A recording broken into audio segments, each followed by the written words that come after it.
how throughout the years I do hypnotherapy. I call it supersentience, and I've never had anyone ask me a question with what. They always ask it with why or how. Most of the questions start with why.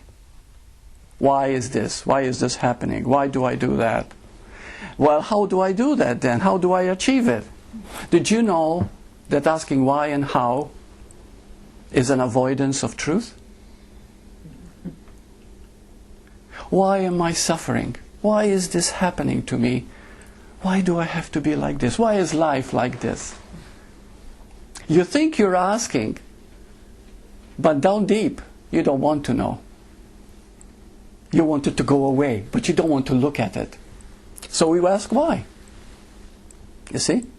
And most questions start with why. Seldom do I get somebody who says, instead of asking why is suffering, they say, what is suffering? Ah. Now we've moved deeper.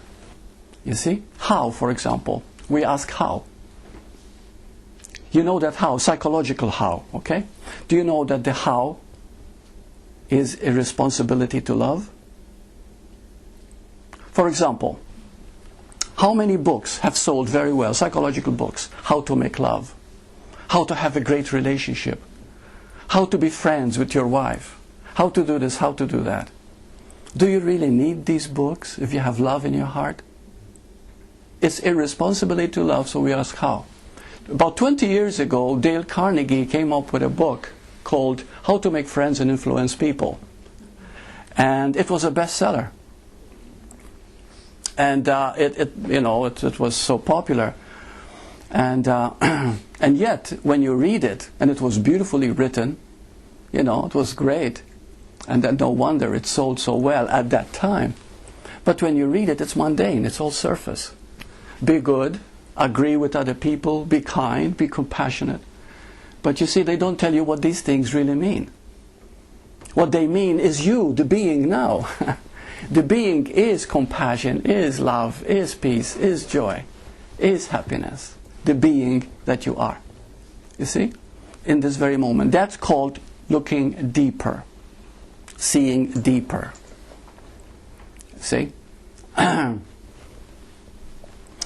So now we ask, well, if we're going to not ask why and not ask how, what are we going to ask?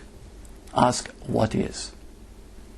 That is something the mind doesn't want to ask. The ego simply doesn't want to ask it. Because then you have the responsibility. You have to face yourself. You see?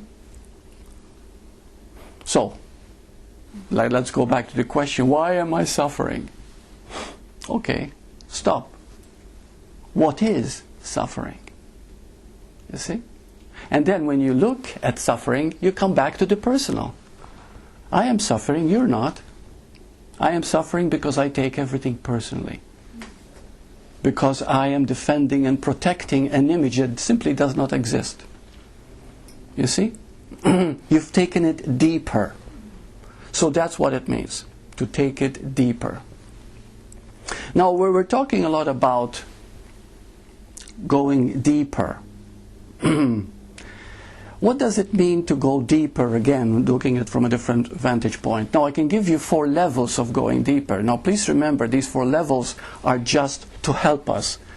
Don't memorize them and say, well, this has to follow one after the other.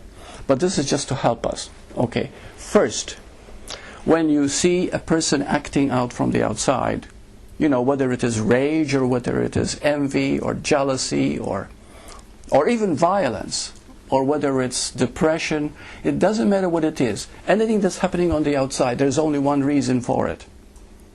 We have to look deeper. What is deeper than that act? You see, we live in such a surface life that the moment somebody is angry at us, we're either upset or we fight back. Immediately. That's called surface living. That is shallow living. What is deeper than that anger? A feeling of sadness. It is that sadness that causes all these acts. And these acts come out according to the personality of the individual. If a person happens to be very external, very outgoing, very bombastic, then of course they could become violent physically. If a person has to be, if a person is quieter, is a more introvert type of person, then they become offended, hurt, and they keep it inside. You see? But the outer circumstances are irrelevant at this point. What is happening is that there is suffering because you're looking shallowly. What is deeper? There is sadness. There is the feeling something is lacking, or something is wrong with me, or I'm missing something. Which is, of course, is a lie we tell ourselves, because nothing is ever missing. You see? So, but then you ask, what is deeper than sadness? What is deeper than sadness? Now we go into the third level. What is deeper than sadness is a need to be whole.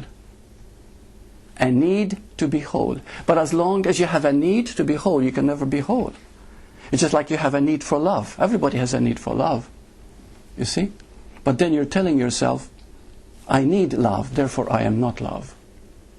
I need to be whole because I don't think I am whole. You see? So therefore, what is deeper than the need for wholeness? What is deeper than the need for wholeness? Wholeness itself. And that's why you want it in the first place. You see? Wholeness is there beckoning. So you've taken it all the way to its depth.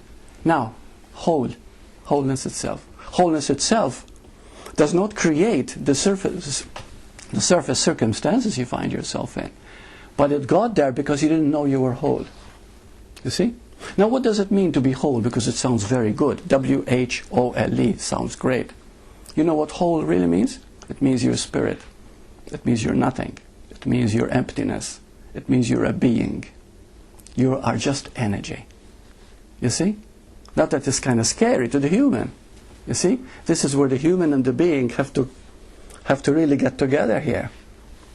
You see? And then you'll find that when they get together, they integrate, that's the whole person. Because there's another part, people say, well, I'm going to live from being now. You see?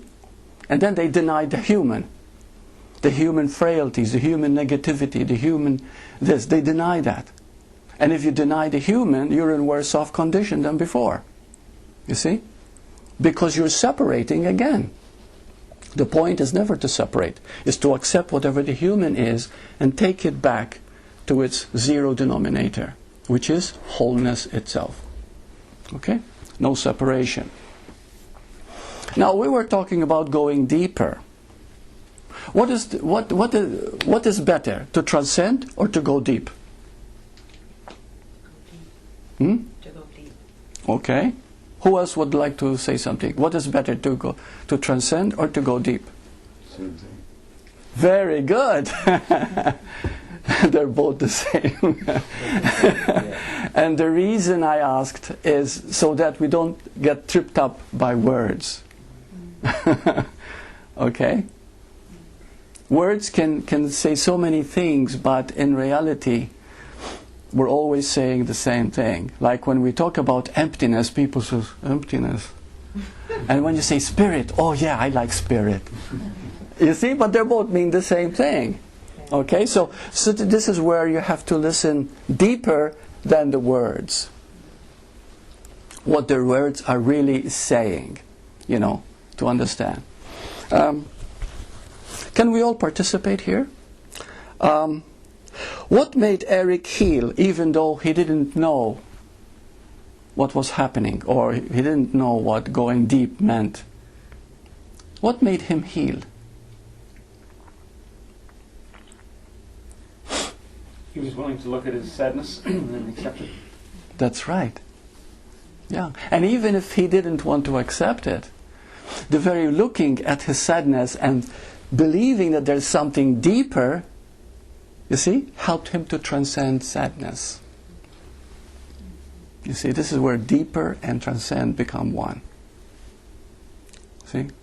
The moment you're willing to look at what you believe is bothering you, the moment you're willing to look at it and see what is deeper than that, that very willingness itself is enough.